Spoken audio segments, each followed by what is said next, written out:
turned the next 72 hours into one long, hideous nightmare.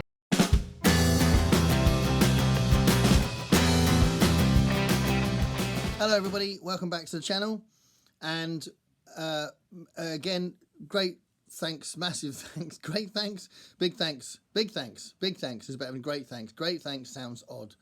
Enormous thanks to the people that have commented on my videos, that have subscribed to the channel, and actually who've put like on the videos as well. So I never say this, I never talk about the like button, but actually, as Pax would say, it would really help me out. So this is Horror Mayhem video. This is the kind of wrap up, if you like. I mean, I've got a few days left, but next week gets well busy because I've got a Bemis gig, got a rehearsal for the Bemis gig. My birthday is next week, so on the 28th.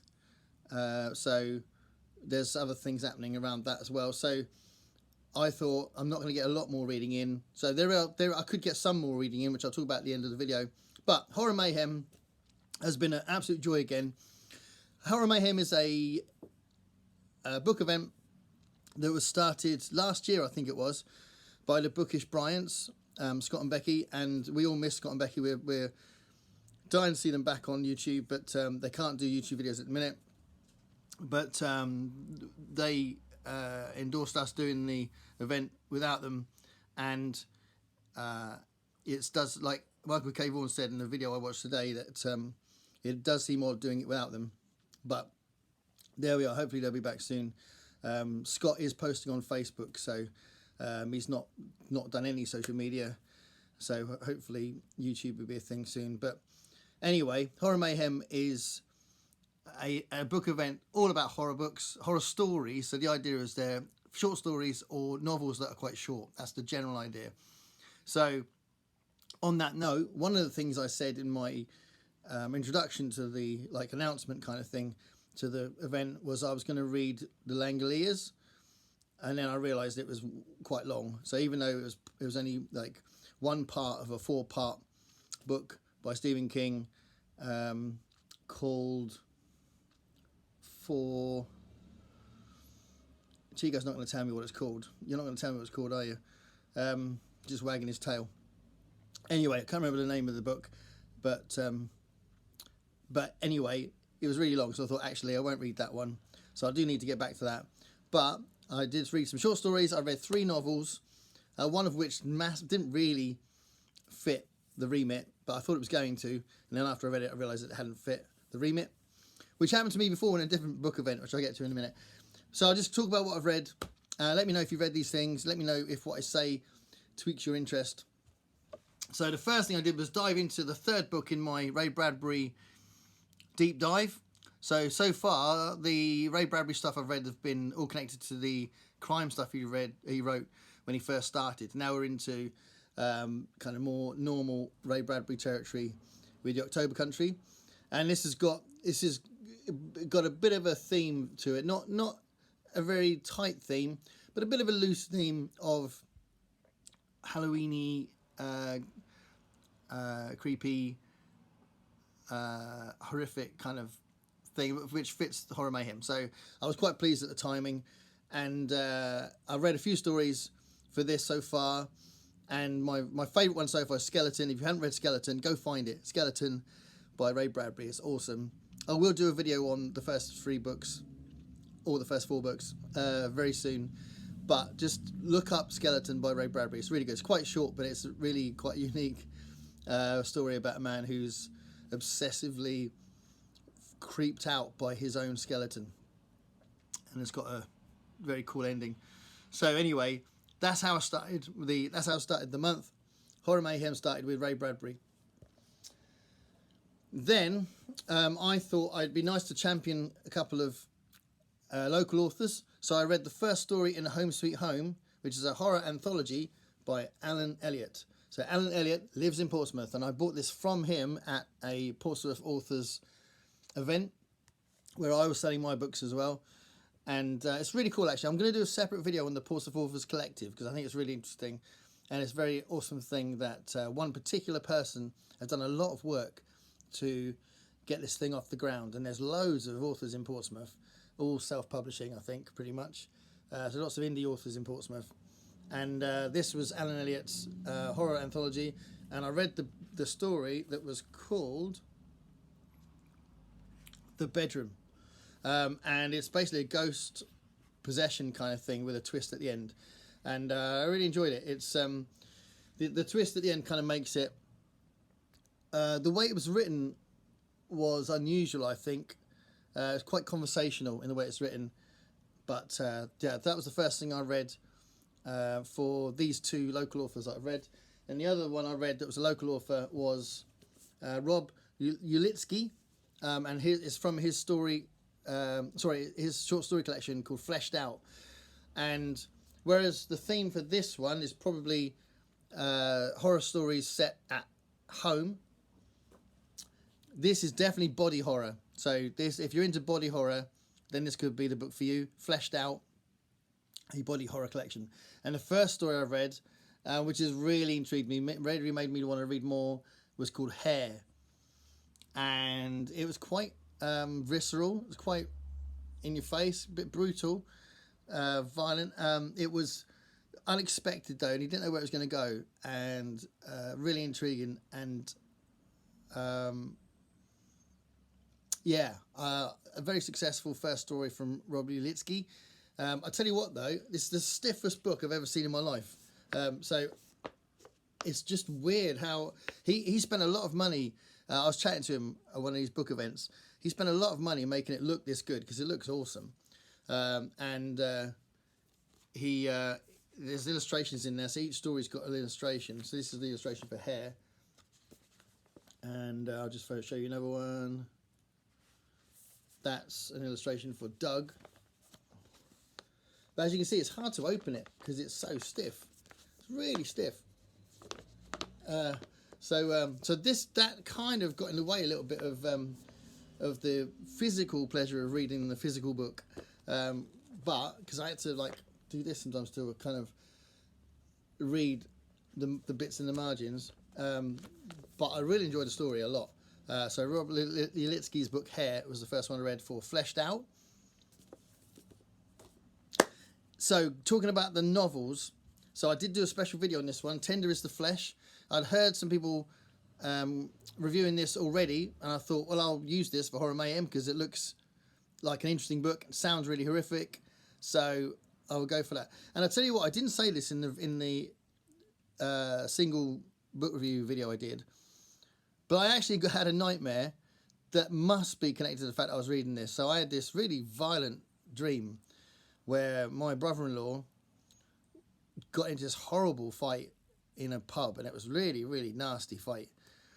And he had a baby. He's not got a baby, but he had a baby with him in a pram, and it just got really hectic, and it really affected me. It was like really quite shocking when I woke up. I remember, you don't remember a lot of dreams, but I remembered that, and I was like, oh my God. And I think that might be because of some of the sort of violent and gross stuff I was reading in this. So yeah, I think it really affected my head while I was reading that. But I did do a special review, and I did like it. There was a couple of things that I had issue with, but yeah, I did like it. And if you are curious to know more about what I thought, I did a proper 12-minute video or something. Or well, actually, it might be like 18 minutes. I can't remember, but it was definitely more detailed thoughts about what I thought. But yeah, I did like it. Tender is the Flesh, a dystopian novel about cannibalism. This next one I thought would fit, and it didn't really fit. So if I tell you that the plot is about these mostly underage misfits, they're kind of led by an adult who decide to put glass and like Class A drugs in candy for Halloween, and basically just sort of abuse the kids in the neighbourhood. That sounds pretty horrific, and I thought it might get really gross, but it didn't actually. But I don't tell you too much because it'll be spoilers. I did enjoy the book, but it didn't really fit Horror Mayhem. But I'm going to mention it because I read it for Horror Mayhem. I might have read it at a different time, but I thought it might fit. So it was set at Halloween, and it could have been quite gross, but in the end it wasn't. But it was a very interesting book, and I think the thing that made it really interesting was the narrative voice. So it's written in first person, and that first person is one of the Misfits, and this character Jodie has got a real way of speaking that is quite unique. Random references to Barack Obama, Bare Naked Ladies, and Lord of the Rings scattered through it. But he calls everyone different names, and he doesn't swear because he's got replacement words for the swearing because he's a kid, and he's just got this slang about how he talks, and that's in the book. So it is quite unusual. But I'm going to talk a little bit more about this when I want to do a video about the hard case crime novels. So I've read quite a few of those, and I've got some more to read. So I will be doing that maybe June or July or something. But yeah, I did read this for the event, but it didn't really fit because it wasn't quite as horrific as I thought it was going to be. And then I read the Red Hotel. So this is the last part of the Horror Mayhem experience for me. And I really like this. I read this in about 28 hours, just over a day. So I just didn't put it down. And hotels are obviously quite cool settings for horror books, thrillers, and all that. And it's about a woman that has these horrible dreams that involve her brother, who goes to see a mystic who does these readings with these special cards, and tells her that her brother's in trouble because the hotel that he's just started renovating is going to reopen is kind of possessed by this spirit. And that spirit is basically beckoning her to go to her brother because she wants to enact revenge on her and her brother for something that this spirit is blaming them for. And it gets, and it's got lots of it's got like scenes in it that are kind of building up to a big climax where they find a mutilated body and a rug full of blood and just these things in the hotel that freak everybody out. So I really liked it. It was my first Graham Marston book. So obviously Graham Marston's a very big name in horror. And this is the first time I've read something by him. So I just went to the library. I went to the library for June on the Range, and then obviously I thought I'd go into the horror section and see what I could find. And this was kind of really fitting. It was a book I hadn't read anything by Graham Marston yet, so I thought it'd be nice. And it's just about 220 pages. Yeah, it's about that. So I knew it would fit the remit. So Graham Marston's The Red Hotel. I like that. That was good. So that's what I've read for Horror Mayhem. It's been a good year for that. Big shout out to Bookish Bryants for creating the event, and because we all love them, we're hoping they'll be back soon. Just a little note that I have got a few days left, and I am reading something for this Storathon, and I was considering trying to fit one more in the next few days, but it'll probably spin off into June as well. And I'm going on holiday with my wife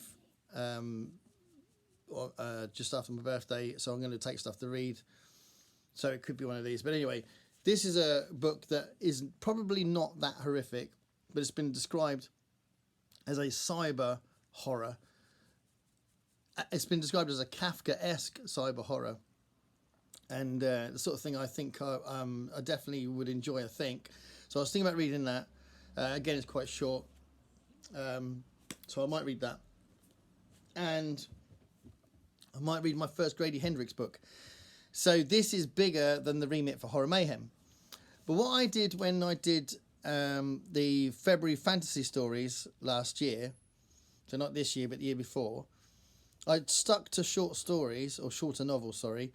And then right at the end, I had time, and I thought, I'm going to throw in my first ever Brandon Sanderson book as part of the February fantasy stories. And I was so pleased I did, because I loved it.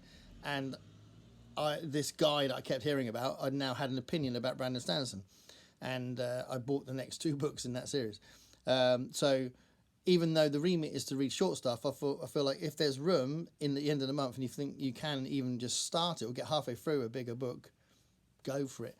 So obviously Grady Hendricks is an author I keep hearing about, and I don't know if you saw the short I did, but this was one I found in a charity shop for like 50p. This was ridiculous. When I saw it, I couldn't believe it.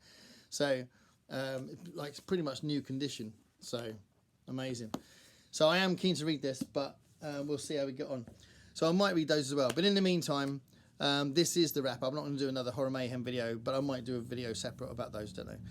So there we go. Let me know what you thought of those books, and if you like the sound of some of them, and if you've read them, and I will see you later. Thanks a lot. Bye.